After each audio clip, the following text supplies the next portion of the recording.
কি একঘেয়ে ঝিঙে খেতে খেতে বোর হয়ে গিয়েছো? তাহলে এইভাবে ঝিঙেটা বানিয়ে দেখো। আমি বলে দিলাম, এইভাবে বানালে দারুণ খেতে লাগবে। প্রথমে ঝিঙেটাকে গোল গোল করে কেটে, খোসা সমেত কেটে একটু জলের মধ্যে ভিজিয়ে নেবে, দিয়ে ভালো করে পরিষ্কার করে নেবে।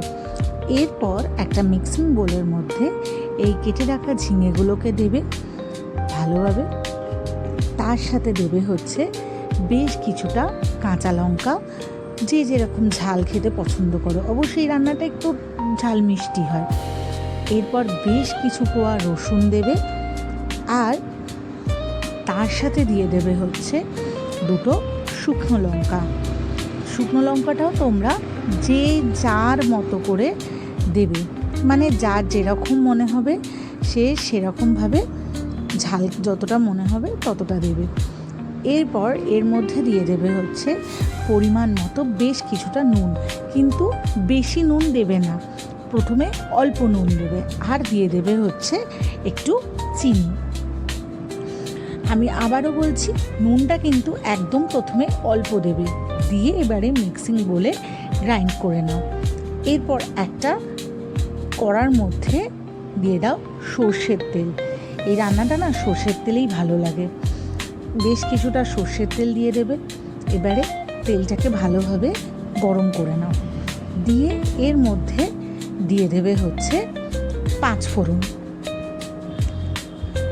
এবার তোমরা এখানে 5 ফোড়নের পরিবর্তে কালো জিরেও দিতে পারো, কালো জিরেতেও দারুণ লাগে। আমি দুটো অল্টার করে দিই, মাঝে সাঝে 5 ফোড়ন দিই, মাঝে সাঝে কালো জিরে দিই। এরপর যখন দেখবে ফোড়নটা ভালোভাবে হয়ে গিয়েছে, তখন এই যে ঝিঙেটা যে আমি বেটে রেখেছিলাম এইটা আমি দিয়ে দিলাম। এর মধ্যে তাহলে কী কী দেওয়া রয়েছে? এর মধ্যে রয়েছে হচ্ছে একটু নুন, একটু মিষ্টি, তার সাথে রয়েছে হচ্ছে রসুন, তার সাথে রয়েছে হচ্ছে বেশ কিছুটা কাঁচা লঙ্কা আর দুটো শুকনো লঙ্কা।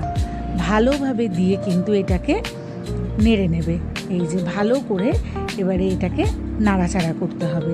এরপর এর মধ্যে একটুখানি হলুদ দিয়ে দেবে, দিয়ে এইবারে নাড়াচাড়া করতে হবে, খুব ভালোভাবে এটাকে নাড়াচাড়া করে নিতে হবে। দেখো আমি কিন্তু ঢাকা চাপা দিয়ে দিয়ে নাড়াচাড়া করব। এখন এর মধ্যে নুন মিষ্টি কিচ্ছু দেওয়ার দরকার নেই, আমরা অলরেডি প্রথমে দিয়ে দিয়েছি।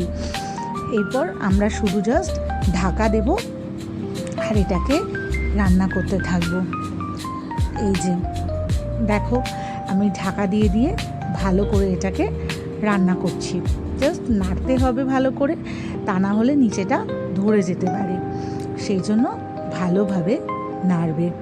আসলে গরমকাল, ঝিঙে পটল এসব ছাড়া তো আর কোনো উপায় নেই, তো একটু ঘুরিয়ে ফিরিয়ে যদি আমরা রান্না করি তাহলে এটা খুব ভালো লাগে। আর ঝিঙে তো শরীর ঠান্ডা করেই, আমরা ভালো করেই জানি, কিন্তু তা বলে একঘেয়ে ঝিঙে পোস্ত, ঝিঙে শুক্তো ভালো লাগে নাকি? একটু এইভাবে খেয়ে দেখতে পারো, কাটা বাটা ঝামেলা ছাড়া এটা খুব তাড়াতাড়ি হয়ে যায়। দেখো এটা কীরকমভাবে শুকোচ্ছে, জাস্ট এইভাবে আমাকে নাড়াচাড়া করে যেতে হবে।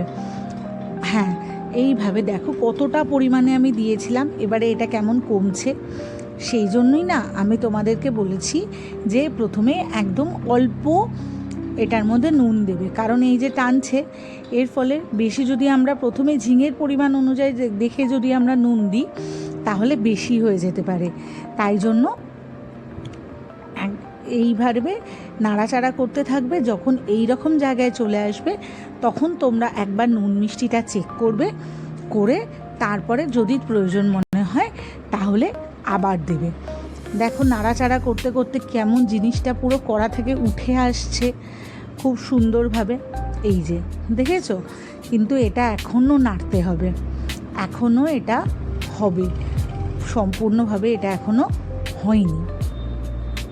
তো দেখো আমি কিন্তু নাড়ছি, কারণ এই সময় আর কি একটু তলাটা পুড়ে যাওয়ার চান্সেস থাকে, সেই জন্য এবারে কিন্তু ঢাকা খুলে ভালো করে আমাকে শুধু নাড়াচাড়া দিয়ে যেতে হবে। এই যে দেখো নাড়াচাড়া কেমন দিতে হচ্ছে, এই যে